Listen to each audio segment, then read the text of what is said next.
Olá pessoal, tudo bem com vocês? Aqui é a professora de Geografia, Welma Pereira. Iremos iniciar a nossa correção semana 2 do PET 3, Plano de Estudo Tutorado, oitavo ano. A unidade temática Conexões e Escalas, tema Regionalizações pós-Guerra Fria. Observe o mapa no texto acima e faça o que se pede.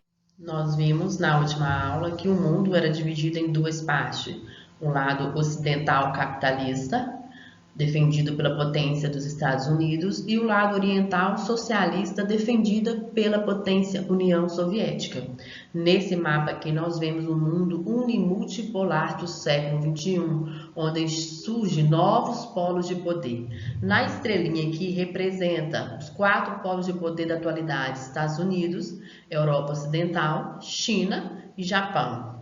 Essa linha vermelha é a linha divisória entre o norte desenvolvido e o sul subdesenvolvido ou de países emergentes.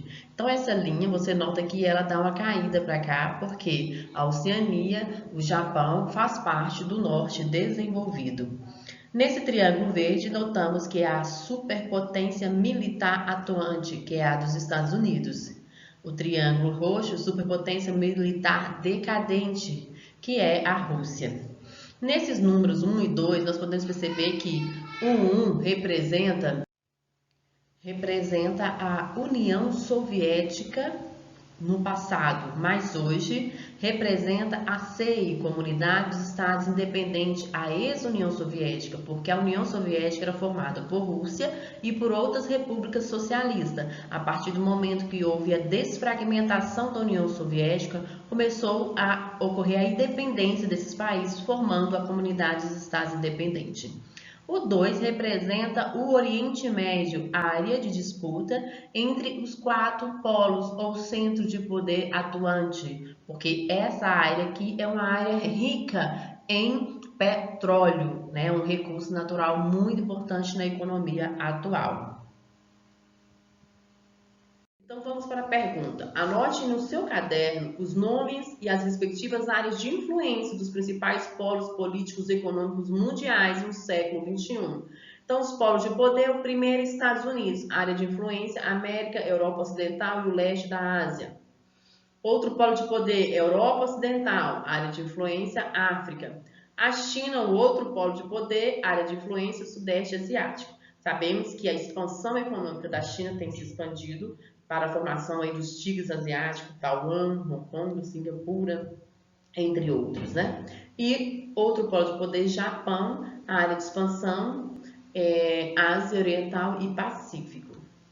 Questão B. Compare esse mapa com o mapa da semana passada e anote o que observou sobre a posição dos Estados Unidos, da Europa Ocidental e do Japão no cenário mundial. O mapa anterior representa o período da Guerra Fria, onde o mundo era dividido em ocidental, dominado pelo capitalismo, Europa Ocidental também capitalista, e o mundo oriental, dominado pela União Soviética, que defendia o socialismo. Nesse mapa atual, há vários polos de poder, como falamos anteriormente. Resposta: o mapa anterior representava um mundo bipolar, sob a influência de duas grandes potências, Estados Unidos e União Soviética.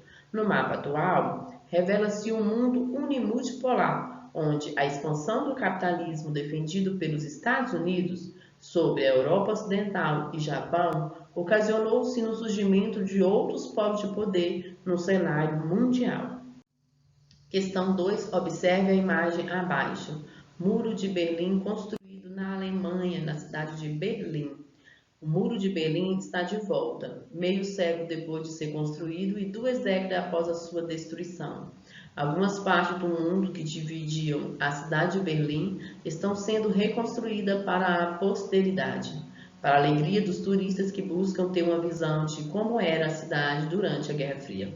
Então, esse muro aqui é uma construção simbólica, porque durante a Guerra Fria foi o maior símbolo de concreto representado da Guerra Fria. Construiu-se um muro de Berlim que dividia a cidade de Berlim, cidade oriental socialista e cidade ocidental capitalista.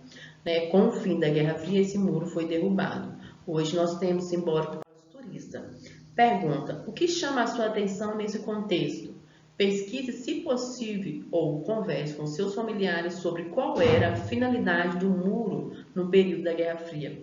O muro que dividia Berlim na Alemanha era o principal símbolo da Guerra Fria. De um lado, havia uma democracia pluripartidária, a hegemonia da propriedade privada e de livre iniciativa, a rica sociedade de consumo que representava alto índice de produtividade e elevada competitividade. Do outro lado, uma ditadura de partido único, a exclusividade da propriedade estatal e da planificação centralizada, o consumo limitado e baixo índice de produtividade.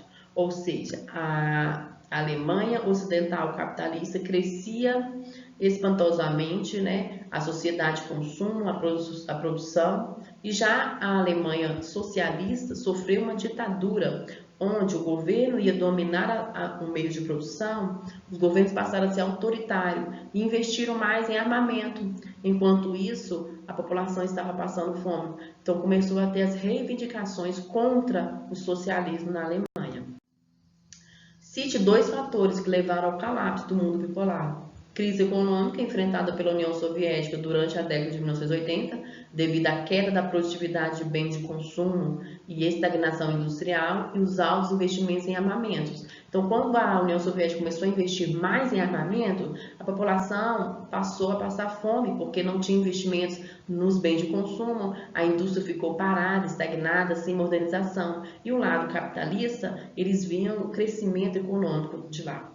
Também começou a ter os movimentos de independência das repúblicas contra os governos ditatoriais, que promoveram a desfragmentação da União Soviética.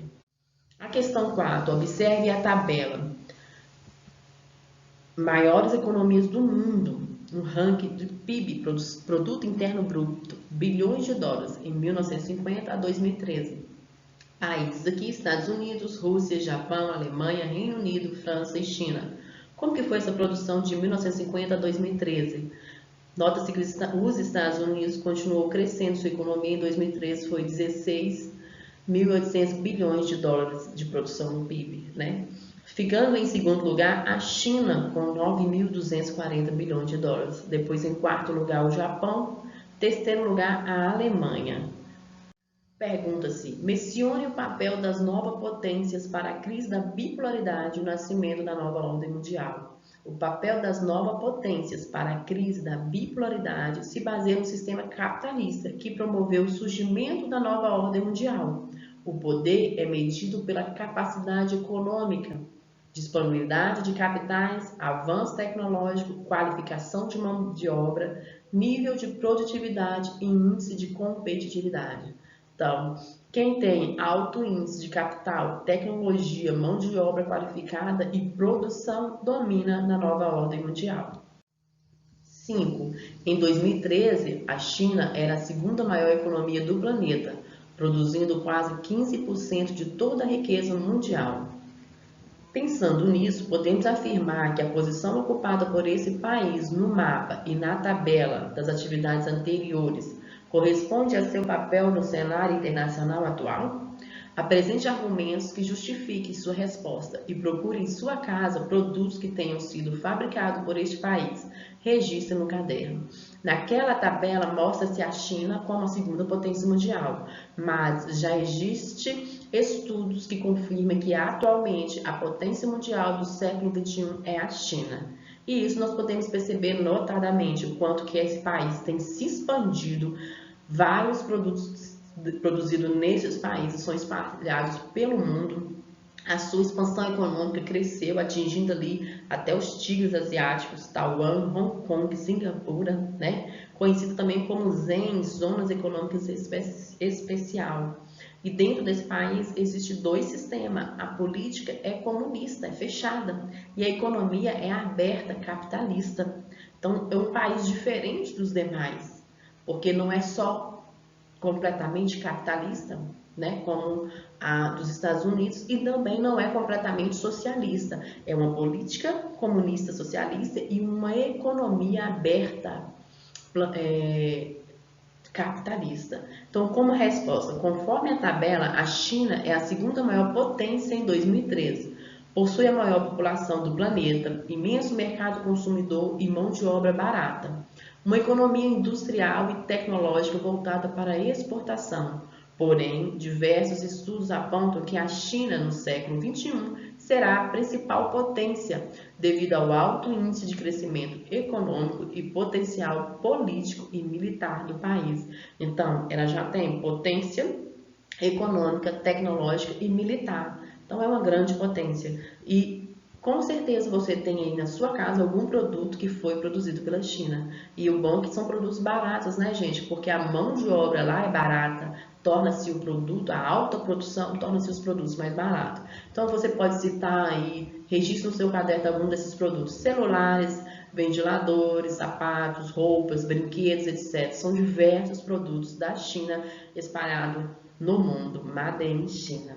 Bom, espero ter compreendido e ajudado vocês nessa correção. Um grande abraço da professora de Geografia, Welma Pereira. Fique com Deus.